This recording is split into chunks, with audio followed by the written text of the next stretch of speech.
시작하고 넘어가도록 하겠습니다. 안녕하세요. 저는 최근 신입사원 X를 좀 털어낸 2년차 됐고요. 국민대학교에서 1공학번으로 졸업을 한 윤선욱이라고 합니다. 지금 제가 유튜브 촬영을 하고 있는데 연봉 비교를 했었잖아요. 그만큼 설계직분이 비교표 상에서는 많이 못 받는다고 나와 있는데 그 결과가 제가 지금 유튜브로 투잡을 뛰고 있는 거 아니겠습니까? 그래서 지금 유튜브를 촬영하고 있는데 좀 양해를 해주셨으면 감사하겠습니다. 먼저 제가 이 강연을 하게 된 계기에 대해서 먼저 말씀을 드리는데요. 이경규 교수님께서 연락이 왔어요. 5년제 건축 설계를 선택하고 대형 설계사에 취업한 이야기를 친구들한테 좀 해주면 좋겠다 이런 말씀하셨었어요. 근데 제가 다닐 때만 해도 건설 시스템이 그렇게 막 활발화되어 있지 않았기 때문에 대부분이 건축 설계하는 곳으로 넘어갔는데 오늘 와서 보니까 이 두 친구가 굉장히 말을 잘하고 현실에 대해서 되게 잘 보여주고 있어서 아 다들 그것 때문에 뭔가 진로 선택하는 데서 그쪽 방향을 많이 가고 있구나 이렇게 생각해 보게 됐습니다. 제가 어쨌든 저도 건축 설계를 처음에 선택을 했고 지금 설계사에 들어가는 선택을 하게 되는데 그 선택에 대해서 여러분들에게 한번 공유를 해보고 아 이런 선택을 하는 방향도 있다라는 걸 좀 알아주셨으면 좋겠다는 마음으로 강연을 준비했습니다.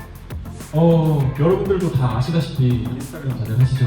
지금 요즘에는 인스타그램 잘 안 하고 틱톡인가 뭔가 그걸 한다고 하는데 인스타그램 계속해서 하고 있거든요. 2015년도에 처음으로 시작을 하고 그때 이후로부터 제가 선택했던 것들을 예비 형식으로 보이는 도구 형태로 사용하고 있는데요. 제가 지금 서 있는 이 순간에 올 때까지의 기록들이 담겨 있습니다. 그래서 저조차도 사실은 지금 이렇게 걷고 있는 이 길이 정답인지도 모르겠고 어디로 향해야 될지도 모르는 그런 환경 속에서 되게 많이 고민을 했었어요. 근데 여러분들한테 제가 어떤 절대적인 답안을 내려드리는 건 불가능하다고 생각하기 때문에 제가 이 순간순간에서 어떤 선택을 했었는지를 들려드리고 그게 좀 도움이 됐으면 좋겠다는 마음에서 이 강연을 준비했습니다. 그래서 오늘 강연의 주제는 선택의 순간들과 그 선택이 의미를 갖기 위한 조건에 관한 이야기를 들려드리도록 하겠습니다. 여러분들도 선택은 계속해서 하실 거라고 봅니다. 저도 회사에서 오늘 제 소중한 반차를 내고 여러분들을 만나기 위해서 이 자리에 오게 됐거든요. 제 건축 인생에 있어서의 4가지 선택에 대해서 먼저 간단하게 얘기를 해드리도록 하겠습니다. 첫 번째로는 5년제 건축을 위한 재수생활을 했습니다. 제가 굉장히 악독한 재수생활을 했는데 솔직히 말하면 아까 전에 보여줬던 그런 내용들은 저도 이미 인지하고 있었던 거거든요. 연봉을 많이 받는다, 가면 갑과 을의 관계에서 갑이 될 수 있다. 그럼에도 제가 건축을 선택했던 이유는 내가 가진 취향을 오롯이 이렇게 누군가에게 보여줄 수 있는 하나의 직업군이라고 생각을 하게 됐어요. 그래서 그거에 굉장한 매력을 가졌고 정말 죽을 듯이 힘을 내서 재수생활을 한 다음에 국민대 5년제에 붙게 됐습니다. 근데 저는 건축을 하면 굉장히 우아한 백조일 거라고만 생각을 했어요. 겉으로는 굉장히 고고해 보이는데 실상은 야근도 굉장히 많고 야작도 많이 하고 과제 엄청 많잖아요.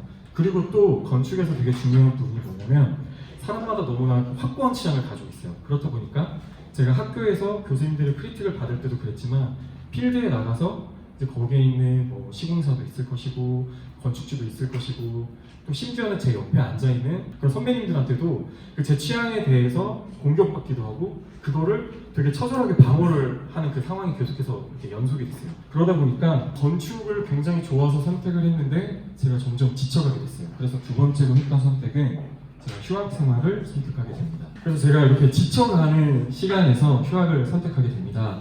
그 휴학을 하게 된 가장 주된 포인트는 제가 여행을 한번 떠나보자라는 거였거든요.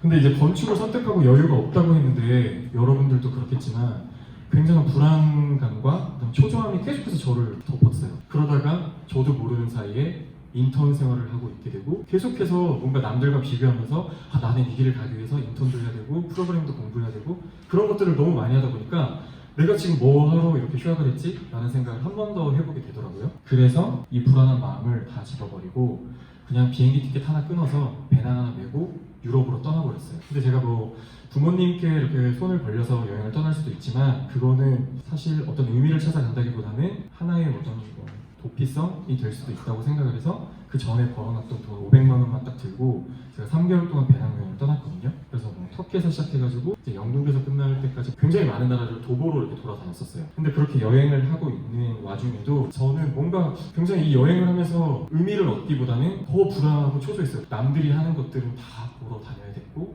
내가 여기 왔던 거에 대해서 뽕을 뽑는다고 그러잖아요. 뽕을 뽑기 위해서 막 엄청나게 부단히 노력을 했었거든요. 근데 그러는 와중에 마케도니아라는 나라의 오우리드라는 되게 호숫가가 이렇게 껴져 있는 한적한 마을에 갔었는데 거기서 되게 왜소해 보이는 이 홍콩 친구를 만났어요. 제가 그때 영어를 잘 못했지만 그래도 어렴풋이 들었던 내용은 그 입구가 좁은 병에 사탕이 한가득 들어있는데 너가 거기에 손을 집어넣어서 원하는 만큼 사탕을 잡아서 그걸 꺼내면 아무것도 취할 수 없다는 거였어요. 근데 욕심을 조금 버리고 하나씩 꺼내다 보면은 언젠간 그 병 안에 있는 사탕을 다 네가 가질 수 있을 거야 라는 얘기를 해줬는데 그 얘기를 듣는 순간 아 내가 굉장히 잘못하고 있었던 것이 있었구나. 너무 많은 것들을 한 번에 제가 취하려고 했던 거예요. 내가 가장 좋아하는 게 뭔지를 먼저 파악해 봐야 됐고 그러는 와중에 이제 제 여행이 점점 제 색깔을 갖는 개성 강한 여행이 되더라고요. 제가 로마를 갔었는데 다들 뭐 콜로세움 안에 들어가 보고 어디 유명한 곳 다 가보고 근데 저는 그런 거 별로 안 했거든요. 그냥 앞에만 가서 그냥 콜로세움이구나. 근데 저는 거기서 정말 좋아했던 게 뭐냐면 친구들을 만나는 것, 외국인 친구들하고 만나서 같이 뭐 저녁에는 클럽을 가기도 하고 아니면 그 친구들의 작업실에 초대를 받아서 그 집에 가기도 하고 근데 그것이 가능했던 이유는 제가 이 건축이라는 테마를 그거를 따라서 저만의 어떤 여행을 만들어갈 수 있었던 방향이 됐던 것 같아요. 이제 세 번째 선택지가 취업이 이제 다가왔습니다. 취업이 다가왔는데 여러분들도 아시다시피 시스템으로 가는 방향도 있지만 건축 설계군에서 이제 선택할 수 있는 가장 큰 두 가지 방향은 아뜰리에하고 대형 설계사무소 이렇게 두 가지가 놓여 있습니다. 근데 저는 거기에서 대형 설계사를 선택했던 가장 중요한 이유가 하나 있는데 제가 대학 생활을 하면서 뭔가 인정을 받고 싶었어요. 너 건축 설계직 5년 하면서 어떻게 하면 인정을 받을 수 있을까라는 생각을 했을 때 남들이 뭔가 이렇게 선망하는 그 기업에 들어간다면 내가 그래도 어느 정도 뭐 잘했구나라는 생각을 할 수 있지 않을까 그런 마음에서 대형 설계사무소를 선택했습니다. 근데 이렇게 대형 설계사무소에 들어갔는데 이제 그 실기 시험을 치고 그 결과를 가지고 이제 대표단들하고 뭐 본부장님들 앞에서 PT를 하게 되는데요. 그 PT를 하고 나서 이제 다들 인력시장처럼 너 우리 본부 이런 과정이 있거든요. 근데 저는 뭔가 이 글로벌에 최적화된 인물이 아님에도 불구하고 글로벌 본부에 들어가게 됐어요. 그 이유는 아직까지도 본부장님께서 말씀해 주시지 않는데 아무튼 저는 준비되지 않은 상태에서 글로벌 본부에 들어가서 야생을 느끼면서 지금 이렇게 다니고 있는데요. 정말 송년회 방에서 사회를 봤었습니다. 뭔가 제가 가지고 있는 숨겨진 재능을 회사에서 이렇게 선보일 기회가 굉장히 다양하다는 점이 되게 대형 설계사가 갖는 장점인 것 같아요. 다양한 상황에서 숨겨진 재능을 찾아내고 그런 어떤 기회를 펼칠 수 있는 그런 자리가 된다는 거. 그리고 여러분들에게 또 중요한 점은 워라벨이잖아요. 라이프 밸런스.